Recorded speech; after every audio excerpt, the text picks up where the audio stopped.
हम सभी मंगलमय जीवन के लिए और खुशियों के लिए भगवान से हमेशा ही प्रार्थना किया करते हैं।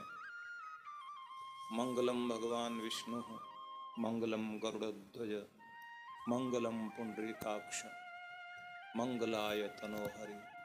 भगवान हर रूप में हमारा मंगल करना, हमारा शुभ करना, चारों तरफ मंगल का विस्तार हो, खुशियों का विस्तार हो, शुभ हो, सुख हो, शांति हो। और सच में परमेश्वर का नाम मंगलमय है। उसका नाम जपने से शांति आती है, प्रसन्नता आती है। उसका पूरा संसार परमात्मा का सच में ही मंगलमय है। जीवन भी सुख से, शांति से भरपूर ही बनाया भगवान ने। और मनुष्य का स्वभाव भी, जो उसकी प्रकृति है, वो सुख की, शांति की प्रकृति है। दुख की प्रकृति हमारी नहीं है। प्रकृति से मतलब ये है, जिस चीज में स्वाभाविक रूप से आप रहकर खुश होते हैं या जो आपके स्वभाव के अनुकूल है, जिससे आप ऊब नहीं पाते। ऊबते हैं क्रोध से, जलन से, घृणा से, बैर से, निराशा से, चिंता से, परेशानी से। उसमें आप जी नहीं सकते, उसमें घुटन लगती है आपको। उस वातावरण में आपको रखा जाए तो आप रह नहीं सकते। भयभीत सारा दिन रहें, इंसान पागल हो जाए। सारा दिन घृणा के वातावरण में रहे, इंसान की मनस्थिति खराब हो जाएगी। सारा दिन निराश रहें, अंदर की शक्तियां सो जाएंगी। लेकिन सारा दिन उत्साह, आपको अच्छा लगेगा। शांति का वातावरण बहुत खुशी देगा। प्रसन्न रहना, आप ऊबेंगे नहीं उससे। प्रेम का वातावरण, उससे आप भागेंगे नहीं। निर्भयता का जीवन आपको अच्छा लगेगा। निश्चिंतता आपको ऊपर उठाएगी। ये स्वभाव है आपका। स्वभाव से विपरीत आपको ले जाया जाए तो आप उसमें जी नहीं सकते, उसमें आप टिक नहीं सकते।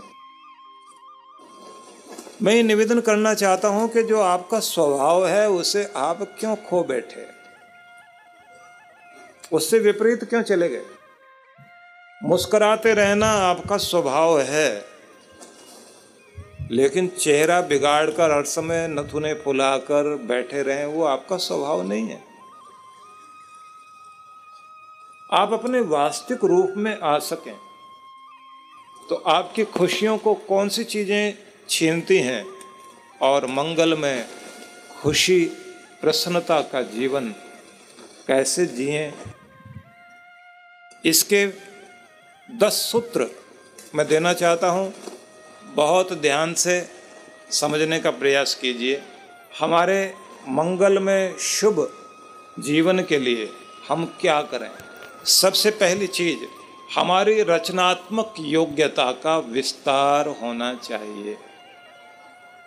हमारी रचनात्मक योग्यता का विस्तार होना चाहिए।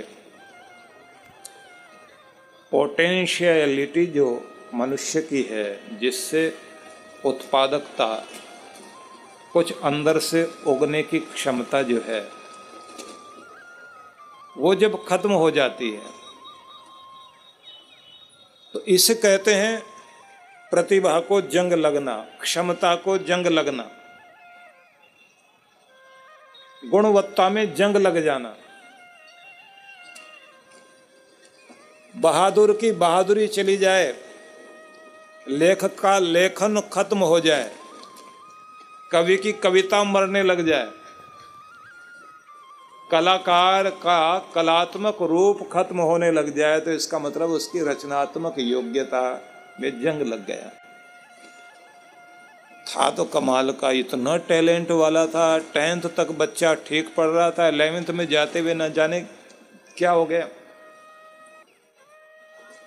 लोग कहते हैं शादी से पहले तक तो ये बहुत सही था, उसके बाद जिम्मेदारी आते ही न जाने इसको क्या हो गया। किसी के लिए कहते हैं कि 2006 तक इसकी बात और थी, 2007 में गड़बड़ हो गई। तो जंग लगता है हमारी योग्यता क्षमता को। क्यों लगता है वो सब भी आपको बताना चाहता हूं, लेकिन उससे पहले ये कहूंगा, आपके अंदर क्षमताएं हैं, विकसित करनी है उन क्षमताओं को। आप अपना बेस्ट दे सकें, अपना श्रेष्ठ रूप प्रकट कर सकें, आपकी रचनात्मकता बहुत अच्छे ढंग से प्रकट हो सके। लोग कहते हैं क्या हो गया इसको, ये बातें कैसे करने लग गया, ये जीता कैसे, ये काम कैसे करता है। बच्चे माँ को बोलने लग जाते हैं, अब तक खाना बनाती थी तो इतना स्वाद होता था, सब तारीफ करते थे, अब क्या हो गया तुम्हारे हाथ को, चीजें बिगड़ने क्यों लग गई हैं। ये क्या चीज है जो आपकी विशेषता को छीन ले जाती है। आपके पास जो परमात्मा का दिया हुआ था वो कहाँ खत्म हो जाता है। वो कौन सी चीज है। ग्रह बदल गए, वक्त बदल गया, कौन सी चीज है। समय बदल गया है, ग्रह की दशा ऐसी हो गई है, कुछ भी आप कारण कहेंगे, दूसरों की वजह से ऐसे हो गया है। नहीं, मैं सबसे पहले निवेदन करना चाहता हूं, हर लोहे में एक शक्ति होती है, लेकिन हर लोहे के पास एक गड़बड़ भी होती है। उसकी देख रेख रोज चाहिए, उसे पेंट चाहिए, नहीं तो जंग लग सकता है। घोड़े को रोज दौड़ाना चाहिए, नहीं तो उसके दौड़ने में जंग लग सकता है। साज को रोज आप ठीक रखेंगे, पहलवान को रोज कसरत करने की आवश्यकता है, नहीं तो उसकी गुणवत्ता में गड़बड़ हो जाएगी। कलाकार को रोज अभ्यास करना पड़ेगा। लता मंगेशकर होने के बाद भी 2.5-3 घंटे रोज रियाज करती रही, तभी उस जगह पहुंची। अगर कोई आज खिलाड़ी हिंदुस्तान का दुनिया में नाम कर रहा है, तो आज भी किसी भी स्थिति में अगर हाथ में चोट लगकर हाथ खराब भी हो गया था, तो भी उसने 2-4 घंटे रोज की मेहनत करनी नहीं छोड़ी थी, क्योंकि अपने आप को जंग लगने नहीं दिया। अगर आप अपने आप को जंग लगने देंगे तो ऊंचे नहीं उठ पाओगे। अगर अपने आप को जंग से बचा कर रखोगे, आप वैसे निखरते रहोगे। शिखर पर पहुंचने के लिए मेहनत चाहिए, शिखर पर बैठने के लिए और मेहनत चाहिए, शिखर पर डटे रहने के लिए और ज़्यादा मेहनत चाहिए। आप स्वस्थ हैं, बहुत अच्छी बात है, लेकिन स्वास्थ्य को कायम रखने के लिए आपको नियम रोज पालन करने पड़ेंगे, क्योंकि ये सिफारिश से सेहत नहीं मिला करती।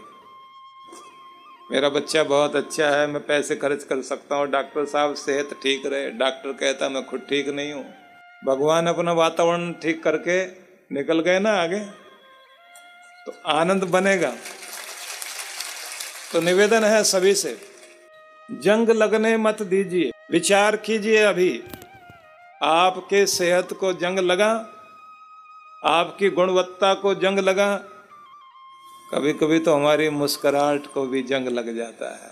जंग मत लगने दीजिए। आपकी मुस्कुराहट को, आपकी प्रसन्नता को, आपकी खिलखिलाहट को, आपकी गुणवत्ता को, आपकी विशेषता को, आपकी क्षमता को, आपके अंदर की जो रचनात्मक योग्यता है, उसे आपने बढ़ाना है। क्या करोगे? सभी ध्यान दें। पहली बात सभी को ये ध्यान रखनी चाहिए, रचनात्मक होने के लिए सकारात्मक चिंतन चाहिए।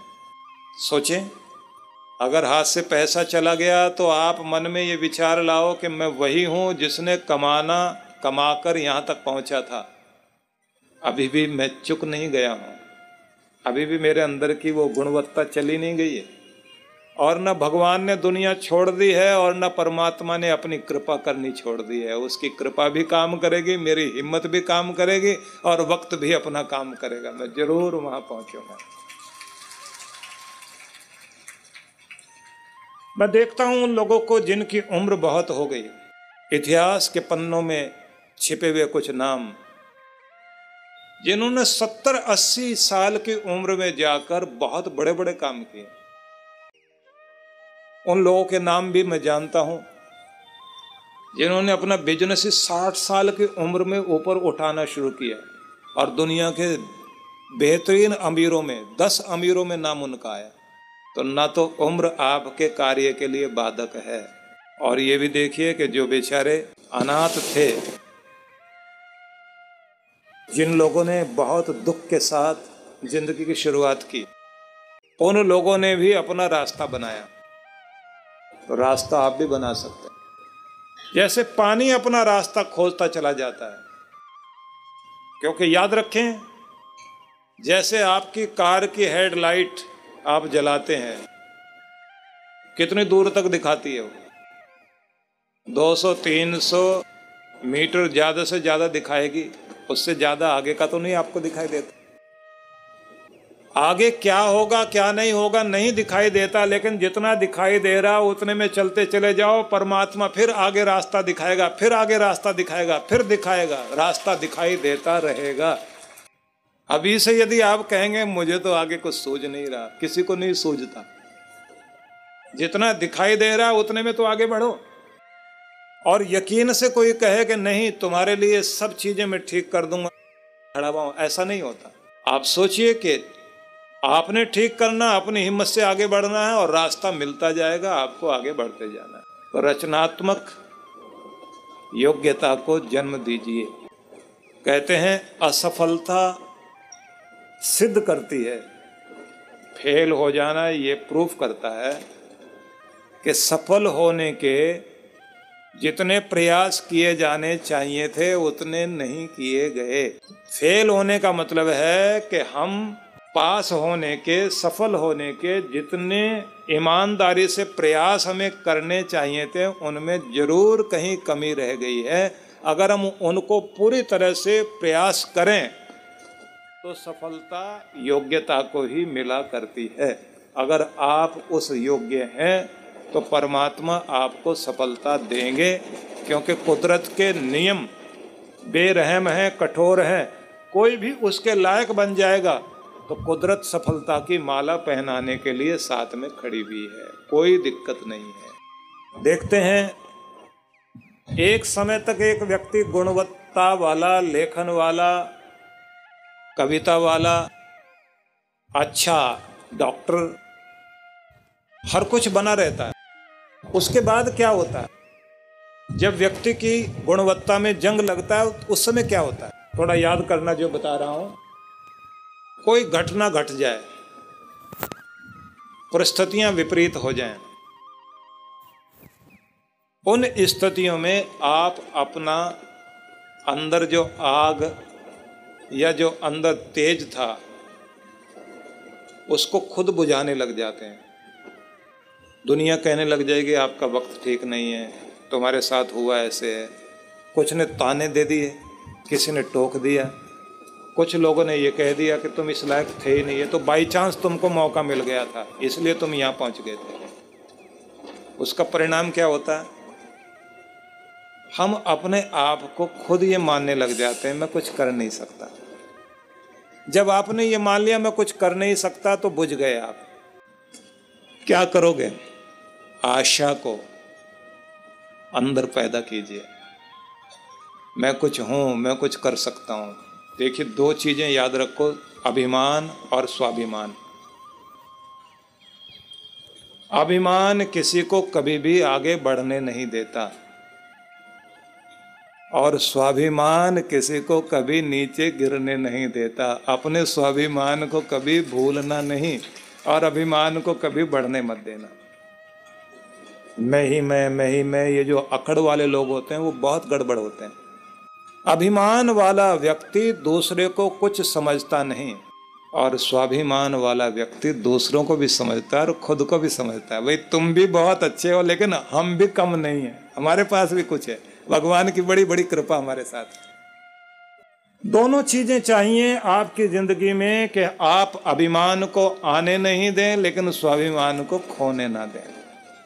तो पहली प्रार्थना सभी से, रचनात्मक योग्यता अपनी जगाइए और उसे जंग नहीं लगने दीजिए। अगर जंग लग रहा है सेहत को तो रोज अपने नियम पूरे कीजिए। स्वास्थ्य के नियमों के लिए कसरत, योगाभ्यास, प्राणायाम, उन नियमों को पालन कीजिए।